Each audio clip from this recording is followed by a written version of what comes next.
This is a Mage perspective on the Assembly of Iron fight from Ulduar.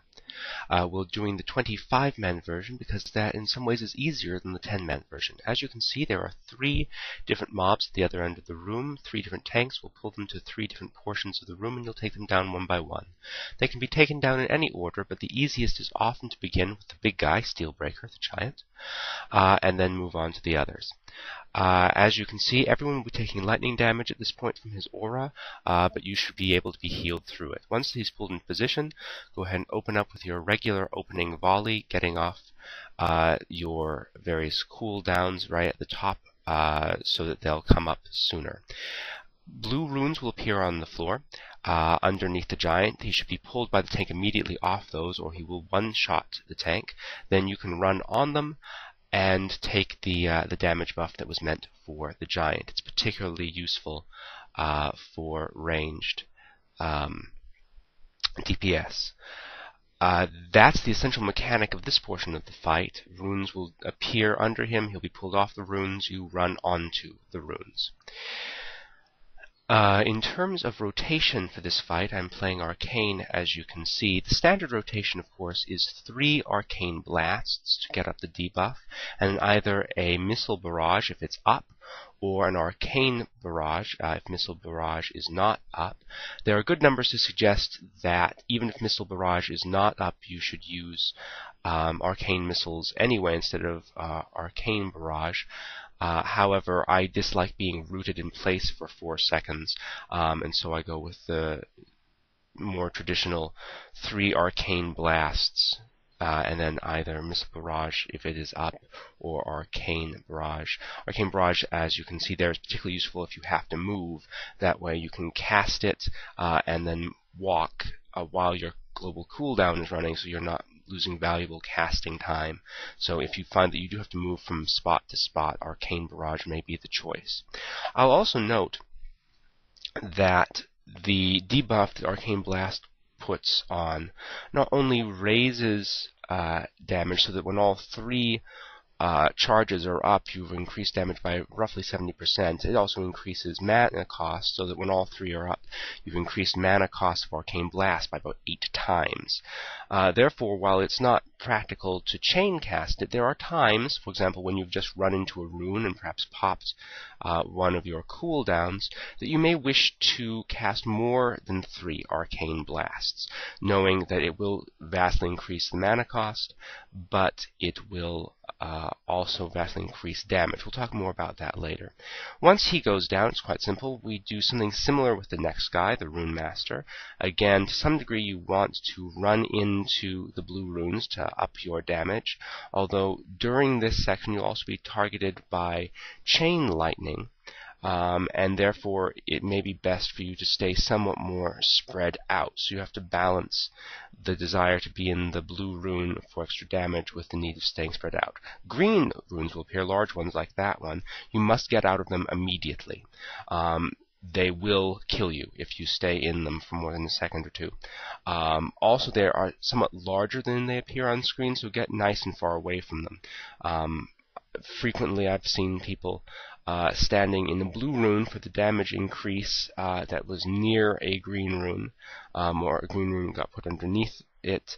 They think that they're far enough away from the green rune, and then they die. You see, that's a perfect example of going for the blue rune but having to ignore it because you need to get away from the green rune. Besides that, he's fairly standard tanking and spanking at this point in time. As I said before, one thing you may choose to do is have a rotation that is closer to between 4 and 6 Arcane Blasts, followed by an Arcane Missile, or Missile Barrage, or Arcane Barrage.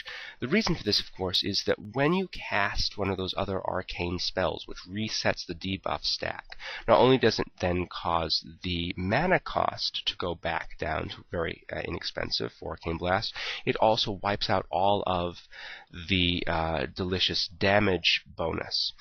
So if mana is not an issue for you, it is preferable to stay as long as you can with all of those debuffs up, increasing your damage until such a point where mana becomes an issue. At the very least, you may choose to cast Arcane Blast until Missile Barrage comes up, because the Arcane Blast damage increase debuff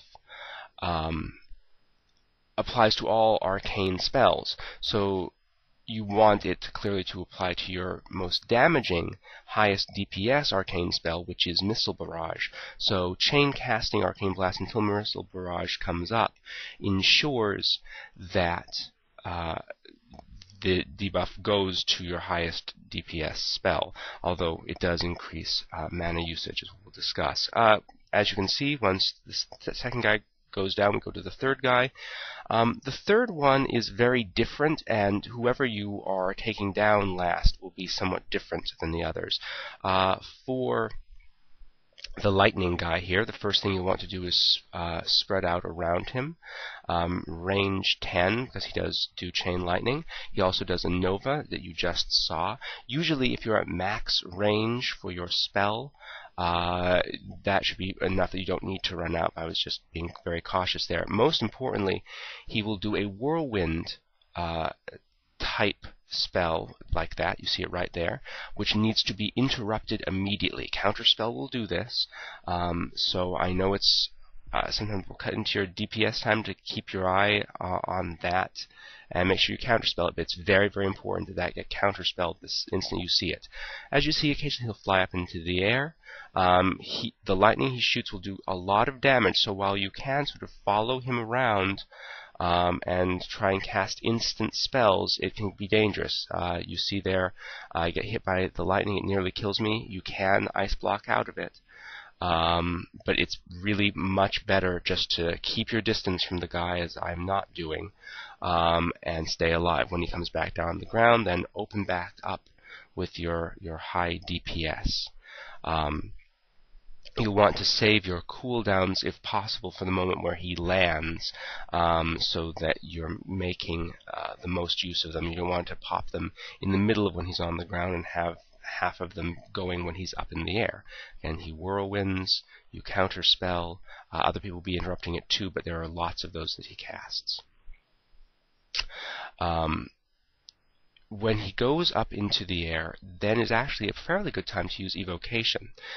Evoking is a double-edged sword. It means that if you're an arcane mage and therefore have the low cooldown on that, with that and mana gems, you will never really run out of mana. However, it's a long cast and it cuts into your DPS time. So if you can make it through a fight without using Evoke, that's the best. However, there are moments in a fight where you can't really DPS. For example, now. Whereas now is a really good time to evoke. You can't DPS, you're safely away from him, so he's not going to come at you. Now is the time to use that evoke, fill up your mana, and then run in and do some serious DPS on him once he lands. He's just landing now. And because you've got a full mana bar, now is a great time to turn on your cooldowns and chain cast Arcane Blast at least 4 to 6 times in rotation. Also keeping in mind that Counterspell, I believe, also wipes that stack. I may be wrong about that. So if you're counterspelling that whirlwind, that will wipe the stack as well. But generally you want to chain blast that as long as you've got plenty of mana until Missile Barrage appears, and then open up with that spell, ensuring that your damage increase debuff goes to that very high DPS spell. Again, he novas, you want to be away from that. He whirlwinds, you want to counterspell for that. He runs up into the air, you want to keep away from him. You can cast your instant cast spells while you're running away, but in general, you should just stay away from him because the lightning reaches further than it looks and it does a great deal of damage. Again, here because he's so low on health, I want to stay in there and get a few casts off, which is a little bit more dangerous. And I believe may require me to ice block again here if I get hit. But that is the assembly of Iron Fight, more or less. Blink is also very useful in this phase to get away from the lightning. And down he goes. This has been Severian of Elune's Stargazer clan. This is a